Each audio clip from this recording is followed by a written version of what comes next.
Stop ng tulog sa taas. I-input ko naman.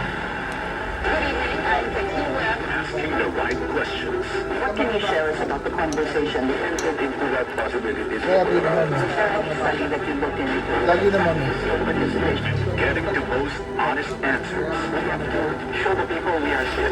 Experts have made their observations.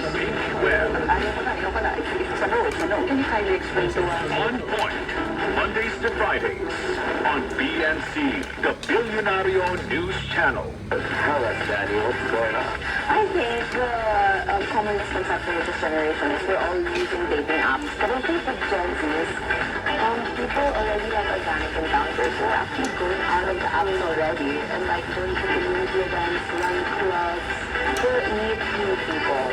Mindset is very big. So before you come in, before you step out of the car, you have to do your own mindset in already. So there are a lot of people who are introverts, me included. Kasi accidental artist. Ako hindi ako nag-aaral ng finance. So, ang pinaka siguro nakikita ko noon is yung mga gawa niya yung sila nakikita ko sa books. Nag-realize ko, when I took that part-time job, I was like, wow, okay, I actually excel. I can excel in different industries. It's not just it's like, kasi mas namin to life.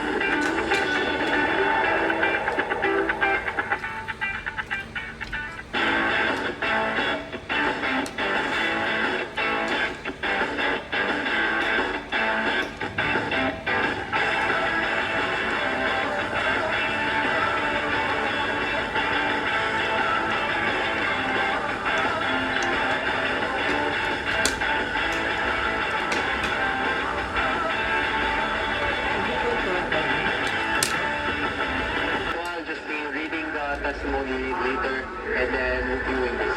Pero mukhang wala naman masyadong nangyari dito. Parang same lang sa 2025, they're going to try to push something against Vice President Sara Duterte. Sa April 22, ang sunod na pagdinig ng House Justice Committee sa impeachment complaints laban kay VP Sara. Dito, pati dito. Para sa agenda, ay Sayamir Fuentes, abante. Pinagla ni Antipolo Congressman Ronnie Pulo ang mga balitang siya ang balak ipalit kay House Speaker Boji D. Anya walang katotohanan ng umano'y House coup noon pa at hanggang ngayon. Dagdag ni Puno, the Speaker is always the President's choice at Pero yung yan dalawa? ay si Speaker D. Puno Sa yung bubog. ang Billionario News Channel, sinabi ni former Chief President Kain na. Council Salvador Antigis na Panelo tayo. na si Puno at hindi si former President at Pampanga Representative Gloria Masarap, Arroyo grabe. ang balak Breast lang ilagay ito ng na manok, oh. bagong speaker. Masarap pala pag breast. Inendorso na ng PCO sa DOJ ang Adi tayo tatlong dito. Facebook accounts na nagpapakalat umano ng peking balita kaugnay sa kalusugan ni Pina. Diba? Sadya naman disinformation at para maligaw. Kasi alam naman natin, pag mali ang informasyon, lalong pagkulukan lang ang bigutulot sa ating bayan. So, you know yung ginagawa pa ng papel, gagawin pa ng papel ng DOJ.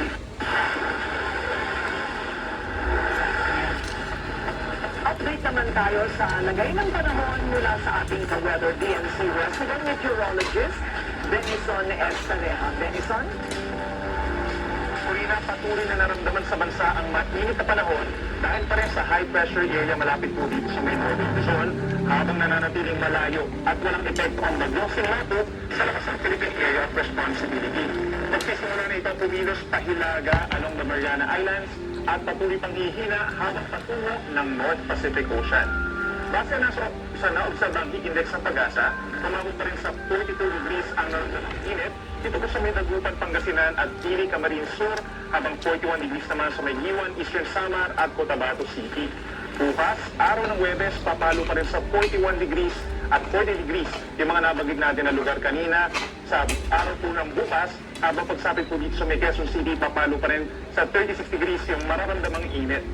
Kaweather, huwag pa rin po kalimutan ng payong, portable fans, shades at tubig kung lalabas ang bahay, lalo na sa tanghali. Sa weather forecast naman ng Pag-asa bukas, April 16, magpapatuloy ang maaraw at balinsan ng panahon po dito sa buong Luzon Minsan, posible po yung mga kaulapan, lalo na sa mga probinsya ng Ilocos Sur, La Union, Pangasinan, Benguet at Abra. Subalit hindi pa ito nakikita magdadala ng malakas at tuloy-tuloy na pag-ulan. Sa Mindanao, mula umaga hanggang tanghali na iaasahan mo lang bukas sa Basilan, Zamboanga City,